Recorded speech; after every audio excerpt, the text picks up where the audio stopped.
I am going to first, I'm going to go a little bit out of order here today. Well, no, I'm going to do this. Definition.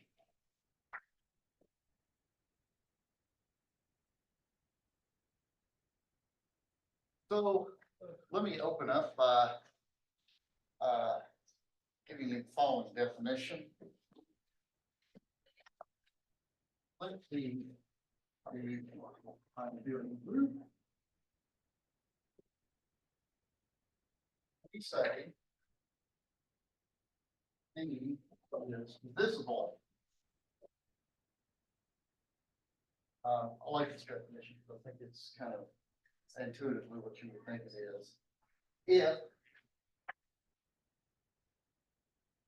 for all D and B, there exists in C such that oops, C and D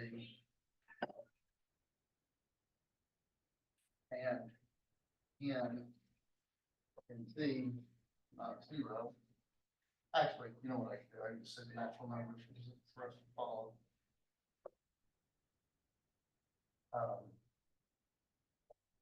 There exists B prime and B such that in B prime is equal to B. Okay, so this is what it means to be divisible. So here's the way I kind of sloppily think of this. And this is what I mean by divisible, right? That is to say any D is sort of divisible by any integer, any positive integer. Right? So, can anybody give me an example of a divisible abelian group?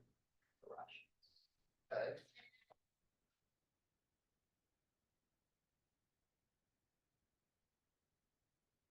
Actually,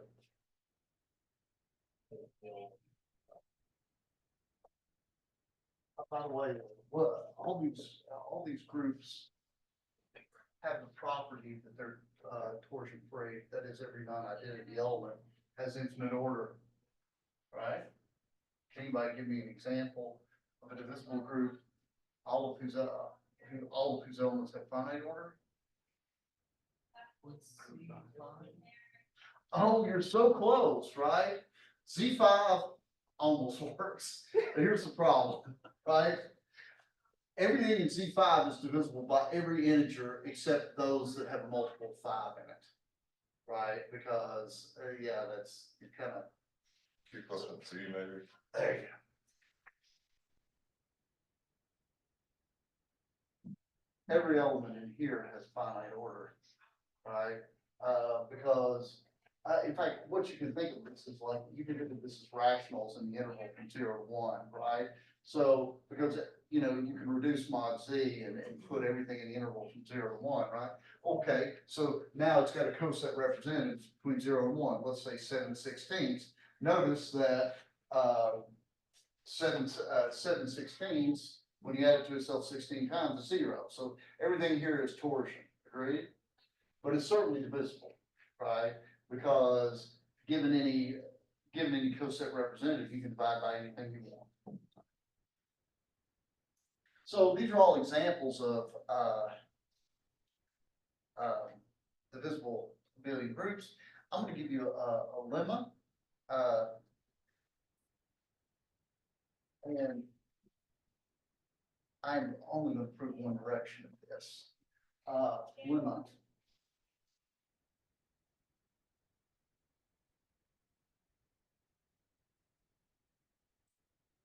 Yes. Can you give us an example of a non-divisible abelian group? Z. Right, for example, because pick your favorite integer. It's not 0. 2. Let me pick an integer in 3. 2/3 is not an integer, right? So really what it needs to be divisible is every element has to be divisible by every natural number, right? So lemma. E is a divisible abelian group.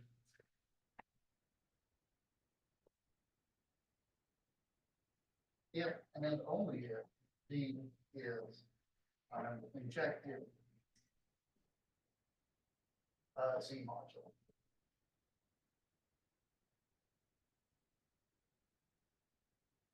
Notice that these divisible groups here are very different from free Z modules, right? Because what does a free Z module look like? A free Z module is a direct sum of number of copies of Z. So these look quite different, I think, than free Z modules. So they look very different from projective. Now, of course, in the case of a field, all of these definitions kind of collapse together. But the fact that even Z, which is about the nicest thing, it's not a field that I can think of, they bifurcate pretty big, pretty largely here. We're going to prove this implication.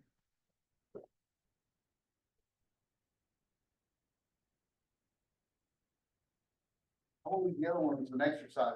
The other way, so if we have that D is injective, it's not too difficult to prove that D is a divisible abelian group. The other way, you have to do a slightly more difficult construction. You might think about how to do this.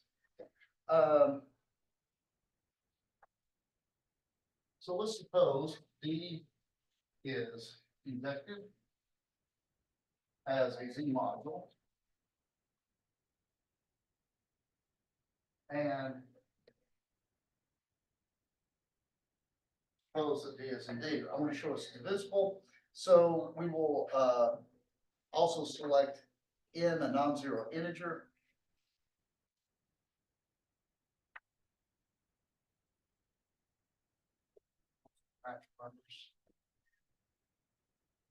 Now, we've got to somehow show that my D is divisible by whatever this n happens to be.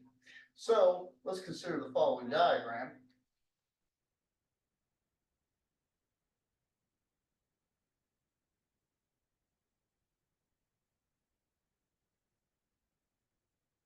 And I want this to be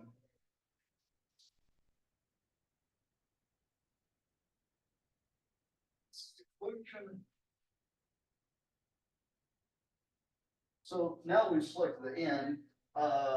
This is just the submodule of C that's generated by n, right? Where n is non-zero. And this is going to be F. And this is going to be H. I know that this diagram is, I can complete this diagram with H because of my assumption that D is injective. So that gives me the existence of this H. So let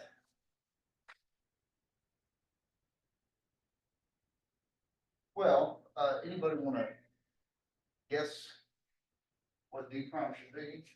That is, what's the elusive thing? D prime is supposed to be D over N. Anybody want to guess how we should do this? Well, maybe a question first, is F just like the action of like n times an element of? Oh, right. F. Multiplication? Yeah, I should have said that, yeah.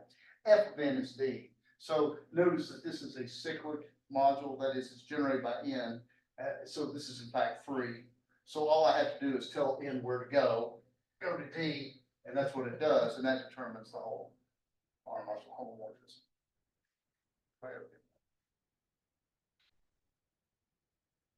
What do you suppose? How do we suppose we get this elusive D over n?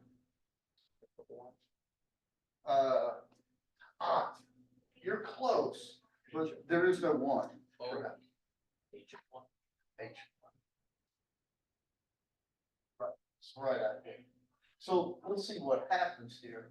Notice that by the commutativity of the diagram, if if you look at the inclusion map here, maybe I can call this G.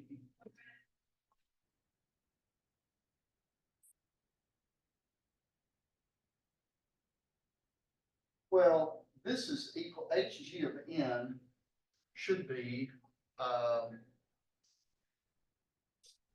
of N.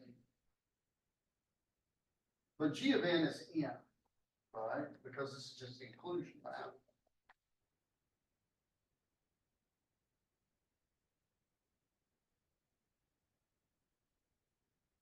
But H is defined on all Z, and this is equal to N times H.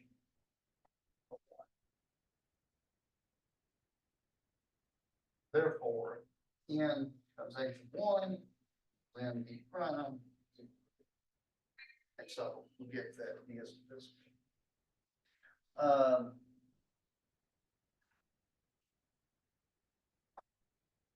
This is actually in your homework for Friday. I had said something like, oh, you can assume for now that any module can be embedded in an injective module.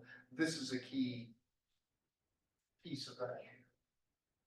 So let me give you, I'm going to give you theorem 667 for last time. I introduced for you, I'm sorry, I'm going to give you theorem 666. I'm going to skip the theorem 667, which I gave you all last time. It's the injective analog of this. Let's go through the proof of this. I think this might help you if you haven't figured out the last problem on the homework with the injective, because it'll be dual to this. Let P be an normal. Follow your flow. Number one, P is projective. Number two, any short exact sequence of the form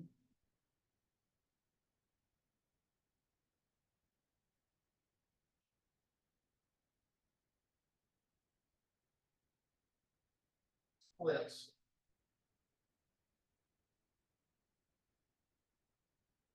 three. P is the direct summit of a free module. That is to say, there is this R module K and free module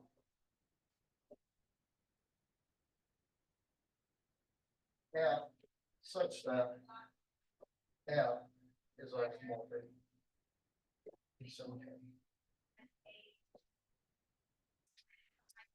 By the way, if you believe this characterization, which you should, what can you say about the module K? It also has to be projected automatically, right? Because K is also the sum of the three. Okay, so let's yes. How can we define F like that? How do we know it's well defined? This one right here, Yeah. because this is free module, and so all I gotta do is tell you where it's in the basis element. The basis element here is N, right? Because basically everything in here is point NK. And so just take that basis element in and send it wherever you want. So in general, it's homomorphism. And general element in here was KN. That's what the general element, this homomorphism is. Yes. Did you prove that T is an abelian group? Or are we? That was our assumption, that D is an abelian. Oh, okay. Okay. Other questions? Okay, right, so let's prove this.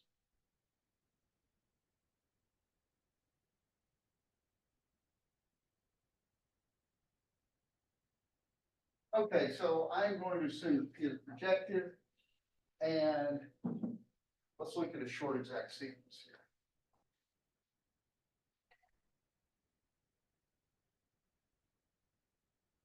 short exact sequence.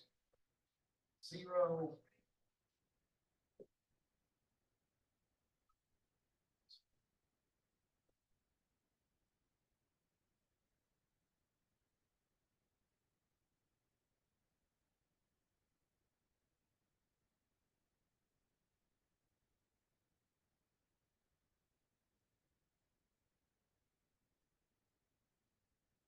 Okay, so somehow we have to show the splits.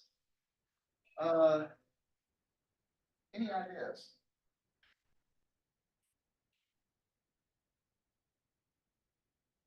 Well, what do we know?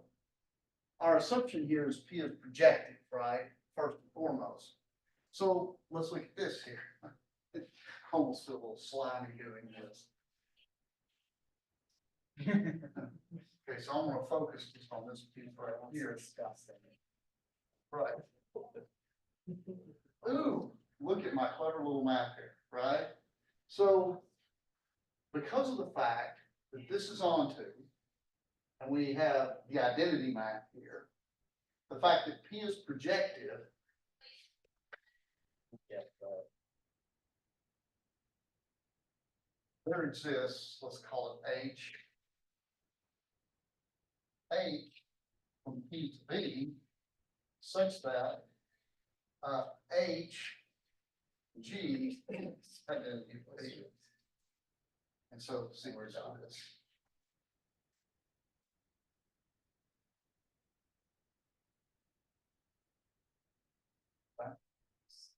And that's almost a set, right? That one was tailor-made to work on, right? Okay, how about, so we got this, how about this? Suppose we know that every short exact sequence of this form with P at the tail end, splits, we need to show that, it's a direct sum of a free model. This one's even more fun.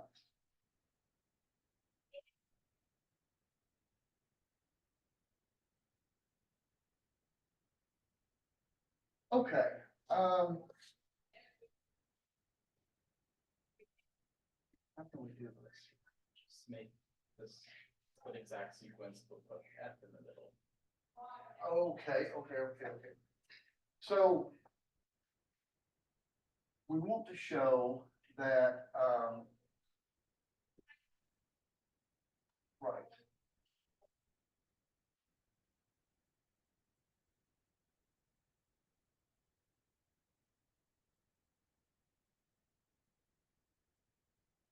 And so if we have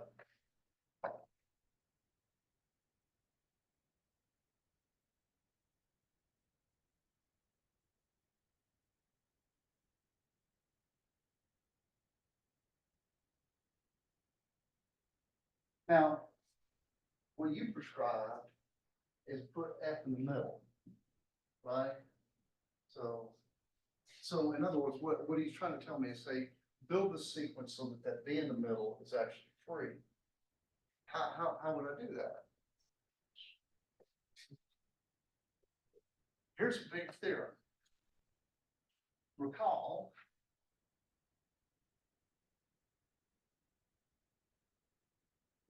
P, not just P, any R model is the homomorphic image.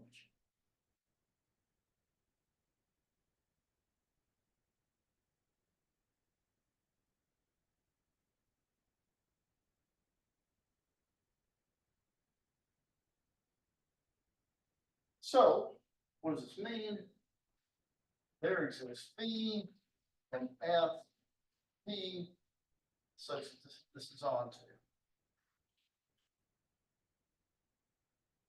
Right? Now I can build my short exact sequence because F into P is the tail end that we want that is on to. You just do kernel. There you go. And this is inclusion.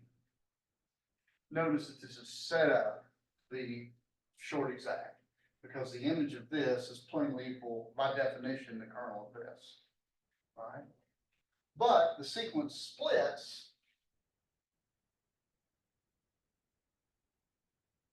And a consequence of the sequence splitting is that the middle is the direct sum of the bookends.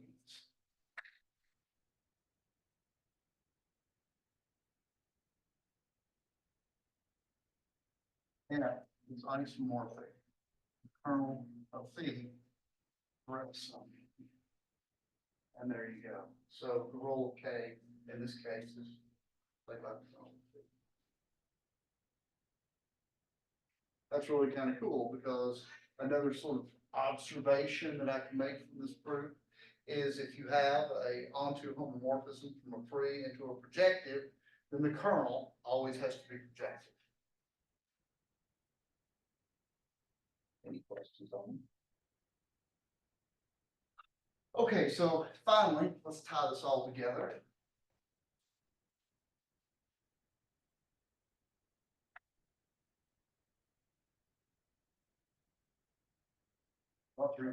So now we have that. Let's say P is the summand of a free, we want to show that P is projective.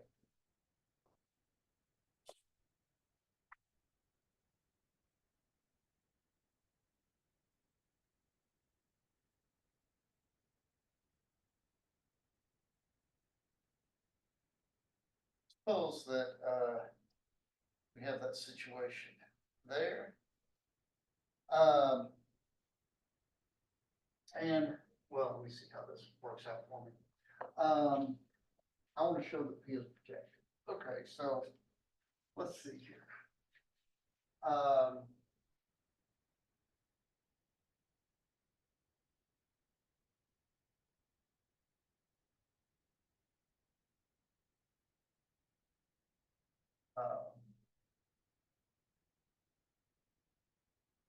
With, I'm gonna call it something onto, yeah, call it that.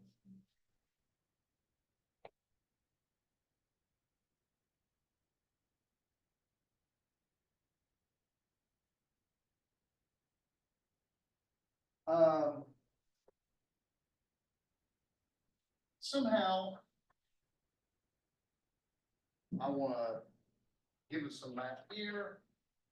I want to get back here, right? So given G, and then find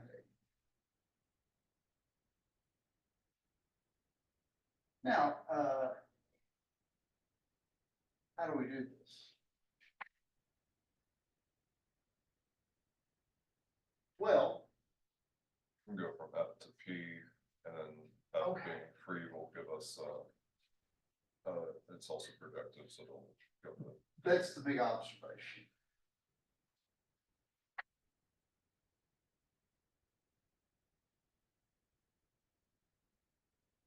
One of the big things that we've had so far is that any free module is projected, right?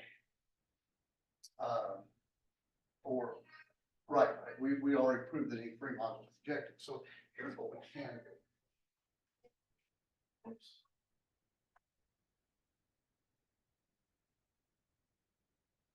Oops.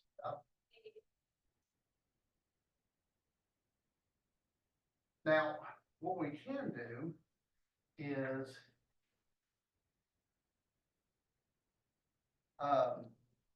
given P,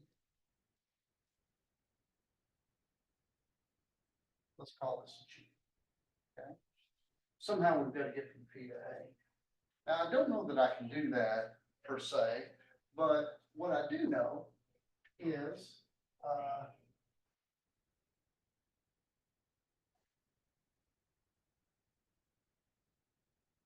let's look at these maps here. What do we have? I have a map here. This is inclusion into P, and this is projection. P. So let me make clear what these maps are.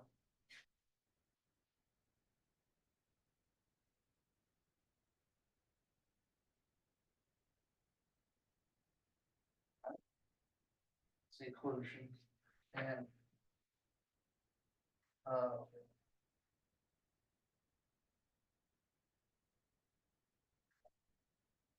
this is just projection on the first factor, this is inclusion.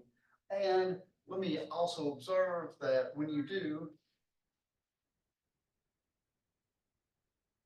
what happens when you do that composition? See, identity. Right, you start with some P, you go to P comes 0 back to P, this is the identity. Now, here's the rub.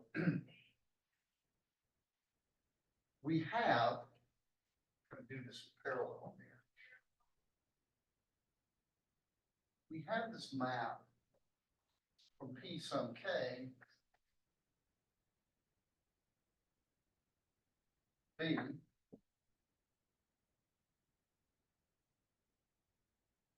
and the map that we have is do pi P and then do G. Right?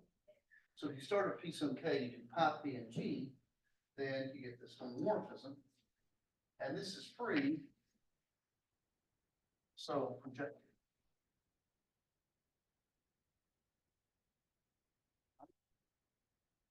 So what do I know about projective? So there exists H prime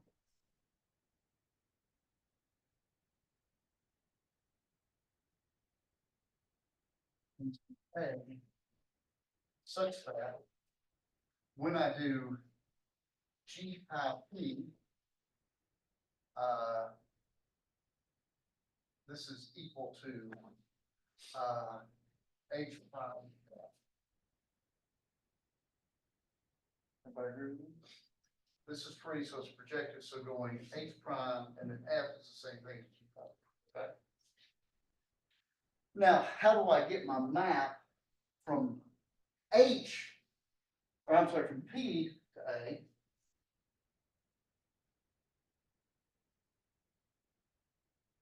So now define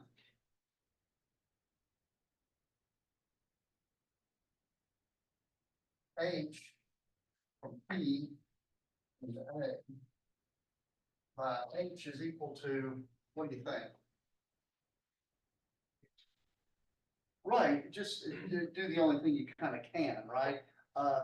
Push up here and then use H prime. That is to say, H is, let's push upstairs and then do H prime. And now let's check it out. This should work. So if you look now, if you look at H and then what was it, F?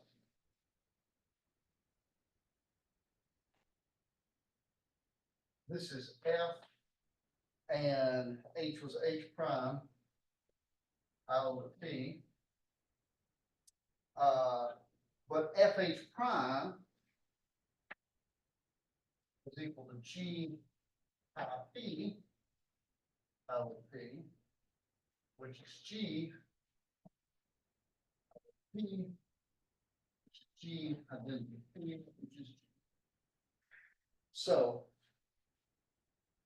P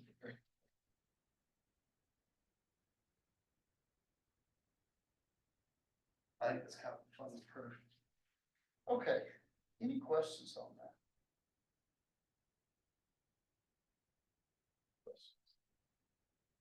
Okay, so let me give you some corollaries here, some dual corollaries.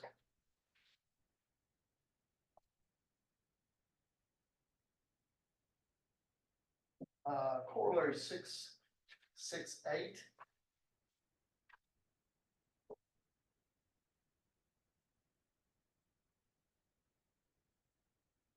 Let's suppose that we have a family of R modules.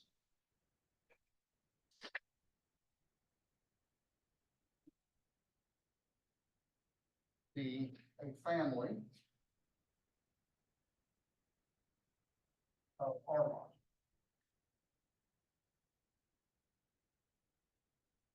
Then the direct sum of PI is projective. If and only if PI is projective.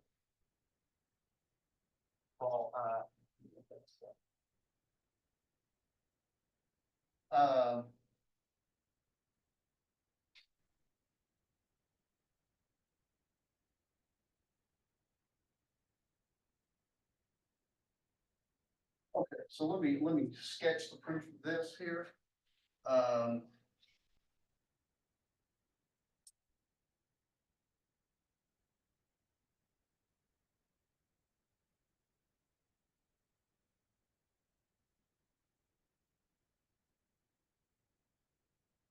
Suppose each PI is projective. So for all I in the index set, there exists QI such that PI direct sum QI is free. Everybody agree with that? It needs to be projected. Therefore, the direct sum of PI, direct sum of QI. By the way, I'm gonna do fast solution of this isomorphism here.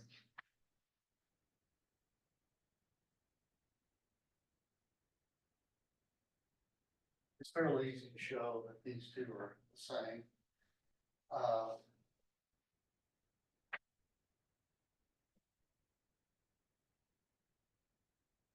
So each of these is free, so you have a direct sum of frees, which is free. Because remember, each of these F5s is a direct sum of some number of copies of R, so now it's a bigger direct sum, some number of copies of R, right?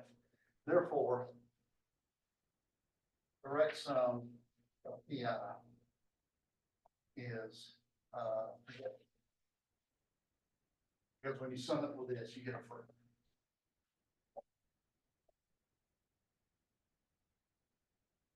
Okay with that? On the other hand,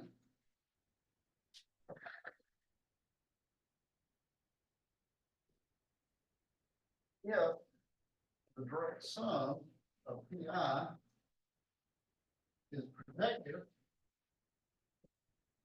then there exists K such that K direct sum PI is free.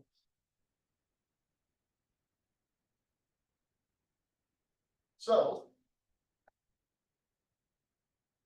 if J is in I, then P sub J direct sum K direct sum I is not equal to J, PI is free. That's just pulling out some PJ out of that big sum, therefore PJ.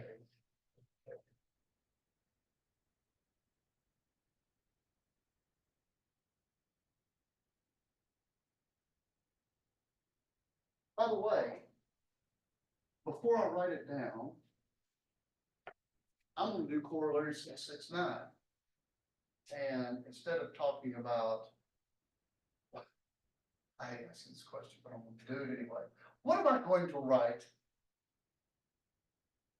Same thing, but for injective modules. Right, is there any other differences? It's.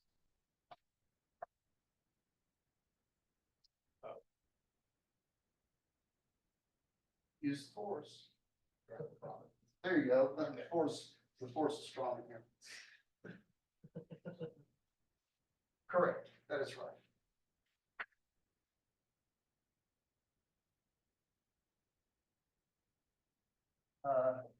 Let I sub J gamma be a family of R modules.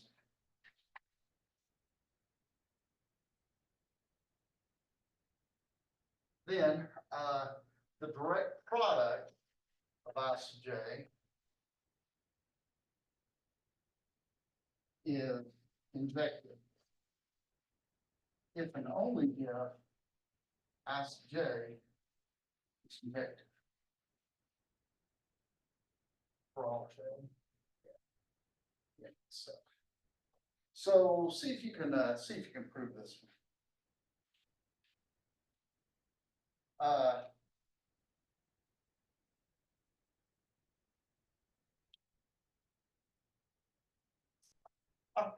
All right, I'm gonna give you another corollary and then a theorem, which is the one that I'll let you skip over in the homework, and I'm not gonna completely prove the theorem, but I'm gonna push you down the road a little bit and tell you things like, figure this one out. The first corollary, or the next corollary is, well, stupid, but nonetheless, I think it's a moral imperative that I kind of record it. Corollary.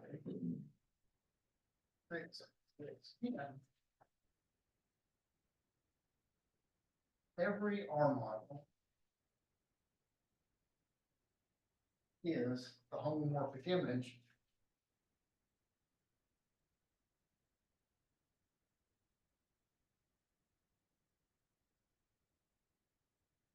of a projective.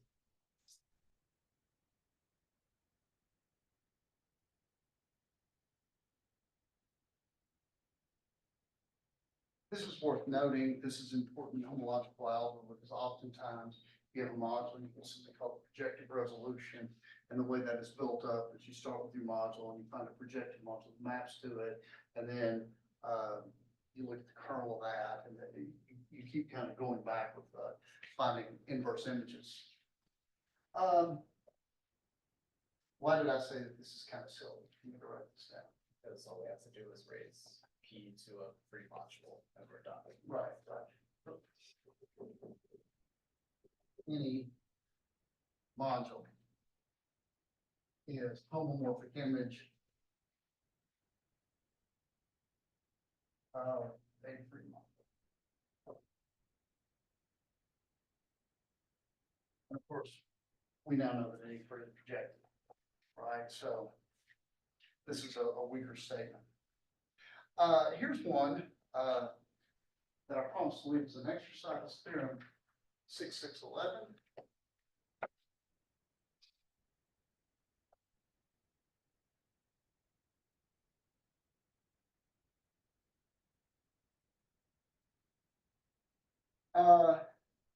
What it says here, every R module M can be embedded into an injective R module.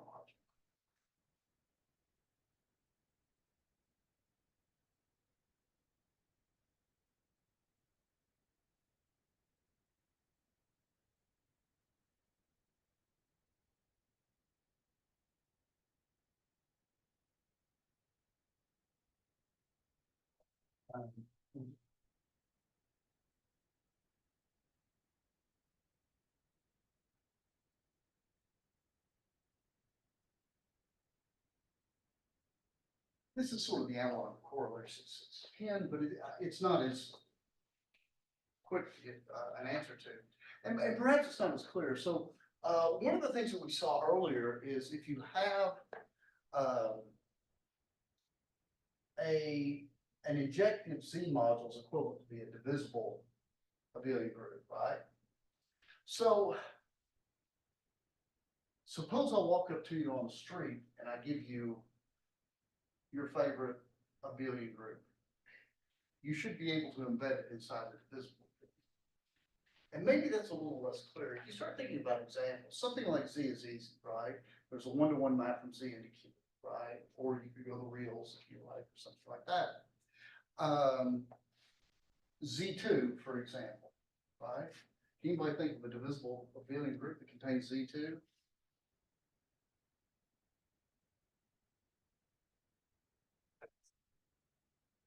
Right, it contains Z2 as a subgroup. That'd be divisible and contains Z2 as a subgroup. This one is perhaps not as clear, but it does. How about Q mod Z? Right? Because Q mod Z, if you look at that, the coset 1/2 plus Z, that's an element of order 2. And the way the homomorphism would work is you would take 0 bar to 0 plus Z, and you would take 1 bar to 1/2 plus Z, right? And there you go. But it's easy to see how maybe this isn't so clear, if you look at more complicated groups.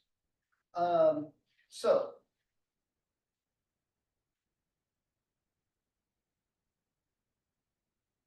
So there I'll blow it off by saying exercise, but I am going to give you a clue about how to head down the path here. So step 1, M is an abelian group.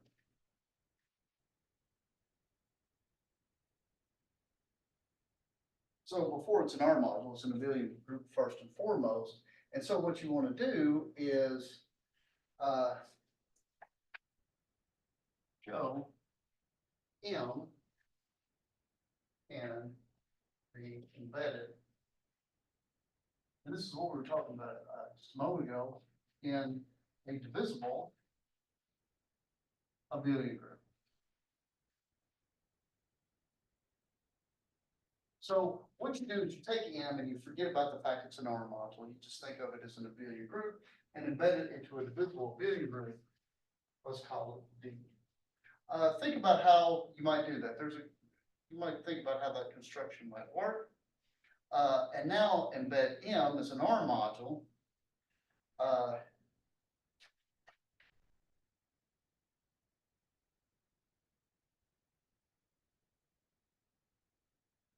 M, this time it's an R module.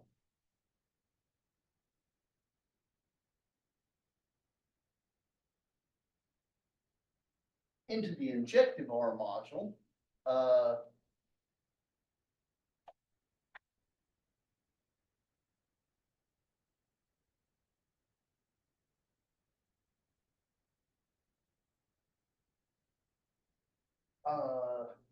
Home ZRD.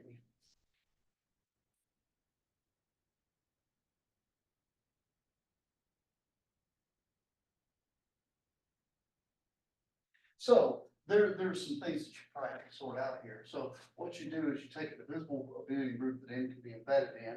Now you take the R module home or the Z module homomorphisms from R and D. And I claim that you can think about this as an R module. So see if you can make hay out of that. Okay, any questions?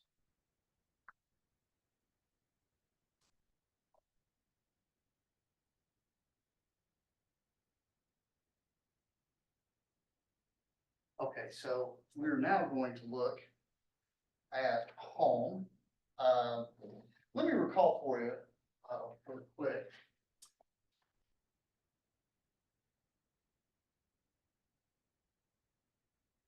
If you look at, what do I mean by this notation, home RAV? This is the set of R module homomorphisms with domain A going to B. So this is the set of F from A to B, such that F is an R module homomorphism.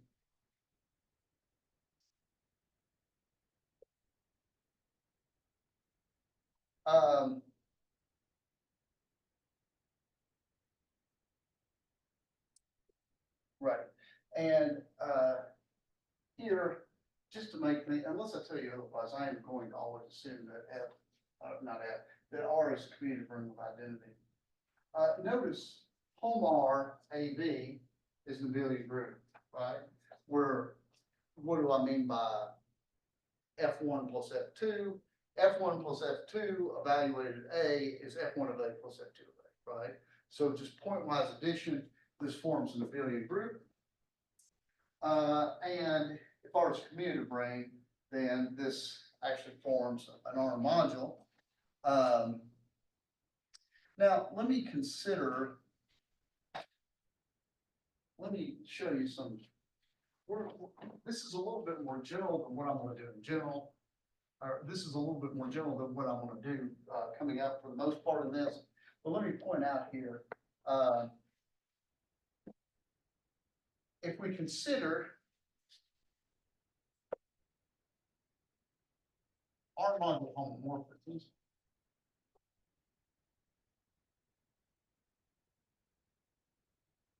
Let's call it, gamma from C to A. And let's say, tornado from B to D. Then we can make new, homomorphisms in the following way. Then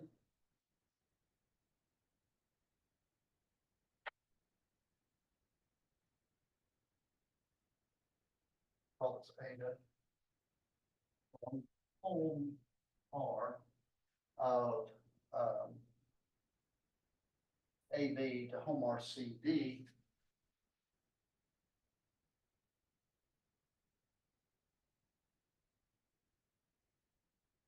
By the way, how can we do this? So my input here is a homomorphism from A to B.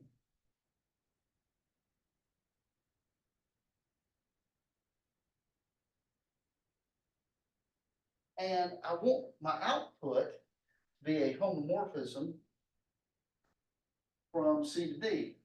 All right, so how can I do that using these tools here?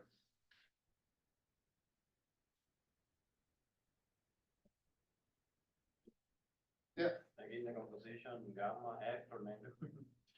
Right, and I always have to think about the stupid compositions, which is why again, this is why I did algebra. So this one right here was gamma.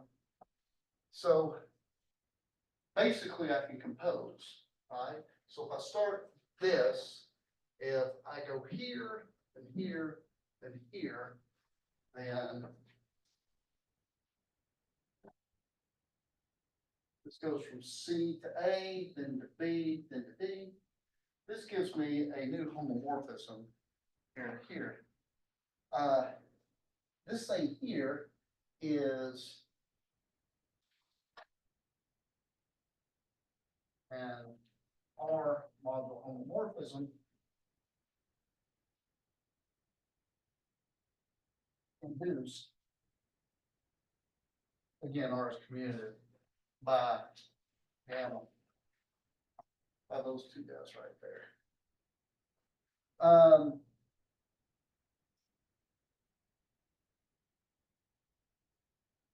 Now I'm going to look mostly at a couple special cases.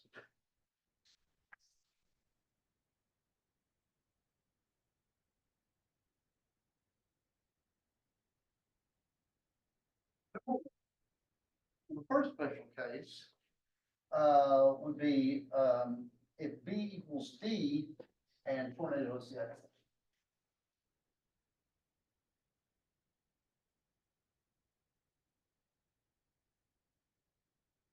In this case, I'm going to call this gamma bar. Then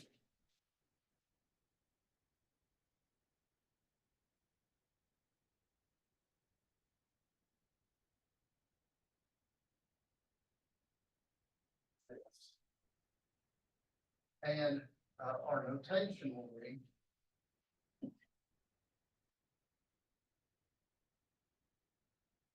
this is say induced by gamma, because what I always do is no matter what this F is, I do that, right?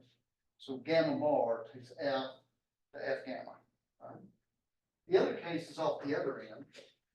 That is to say, A equals C and gamma is the identity on A, then map is F goes to F, and here we say